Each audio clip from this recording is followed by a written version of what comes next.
L'école-là est administrée par quelqu'un qui n'a pas fini de se former. Yeah. Et elle a recruté dans l'enseignement des gens qui ne sont pas eux-mêmes enseignés. Des gens qui n'ont pas eux-mêmes acquis les bases de l'enseignement. Des dozos sont devenus instituteurs. Et le niveau de l'enseignement a baissé. Ils sont en train d'abrutir nos enfants. Parce qu'ils n'ont pas intérêt à ce que ces enfants-là aillent loin à l'école. Parce que eux, leurs enfants, sont dans les meilleures écoles. Il faut que dans 10 ans, 20 ans, leurs enfants viennent commander et diriger nos enfants. Donc il ne faut pas que nos enfants soient intelligents. Il faut qu'on leur donne une éducation au rabais. Regardez la sécurité. C'est une insécurité organisée. Ils ont pris des microbes qu'ils ont formés, ils ont entraînés, ils ont armés pour vous attaquer. Pour vous attaquer. Nuit et jour, vous êtes attaqués, vous êtes intimidés, vous êtes effrayés parce qu'ils vous gèrent mal et ils savent qu'à tout moment, vous pouvez vous lever contre eux. Donc il faut qu'ils aient une armée en réserve dans vos différents quartiers pour vous attaquer lorsque vous allez vous lever contre eux. C'est un microbe, c'est une organisation. C'est une organisation. Parce que rien ne justifie qu'à chaque fois qu'on les interpelle, il y a des gens qui demandent leur libération. Rien ne justifie qu'à chaque fois qu'ils sont interpellés, ils ont des parrains qui demandent leur libération. Et leur plus grand parrain, on le connaît. Leur plus grand parrain, on le connaît. Il se promène actuellement à Bobo. Il dit qu'il aime à Bobo. Il dit qu'il aime à Bobo. Et qu'il va prendre à Bobo. Il va transformer à Bobo en plateau. Alors qu'il y a longtemps, il gère la mairie d'Abobo. Il dit que moi, Ahmed Bakayoko, je suis un proche de Alassane Ouattara. Et parce que je suis son proche, j'aurai les moyens de transformer à Bobo et je vais sécuriser à Bobo. Mais diante, pourquoi se fout-il tant des Abobolais? Tu as été ministre de l'Intérieur. Tu n'as pas pu sécuriser une commune. C'est lorsque tu seras maire que tu auras les moyens de sécuriser cette commune-là. C'est ça qu'on appelle mensonge.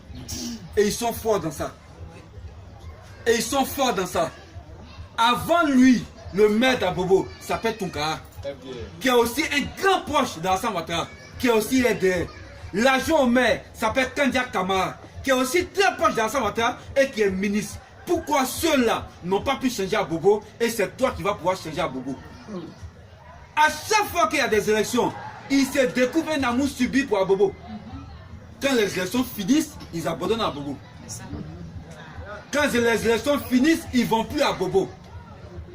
Quand les élections finissent, ils trouvent que les Abobolais sentent mauvais et ils ne s'approchent plus d'eux. En réalité, ces gens-là ne nous ont jamais aimés et ils n'ont jamais aimé les Abobolais.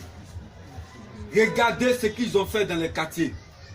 Parce qu'ils veulent s'approprier les terres des gens, ils détruisent leurs habitations. En pleine année scolaire, en pleine période de pluie, en pleine année des examens scolaires.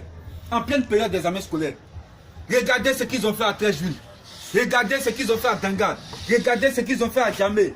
Ils ont mis des familles entières dans les rues en saison de pluie. Parce qu'ils gouvernent sans amour. Ils gouvernent sans amour.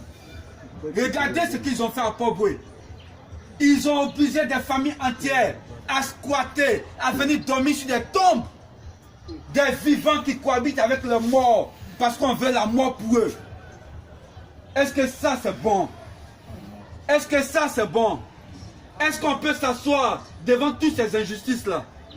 Est-ce qu'on peut s'asseoir devant cette gestion calamiteuse? Est-ce qu'on peut s'asseoir devant autant d'échecs? Et ceux-là, ils veulent encore nous diriger. Et ceux-là, ils veulent encore diriger nos mairies. Et ceux-là, ils veulent encore nous gouverner. C'est pourquoi je profite en ce moment précis de vous dire, pour vous dire que les élections municipales qui s'approchent là, ne vous sentez pas concerné par ça. Ne vous sentez pas concerné par ça. Si quelqu'un a l'argent et qui dit qu'il est candidat, qui vient vous donner son argent, prenez et bouffez. Mais le dimanche, fermez vos portes et allez à l'église. C'est samedi. En plus, alors que la loi dit que les élections doivent être organisées que le dimanche. Là encore, c'est illégal. Parce qu'on ne peut pas cautionner la forfaiture. On ne peut pas cautionner l'imposture. Une élection, pour qu'elle soit crédible,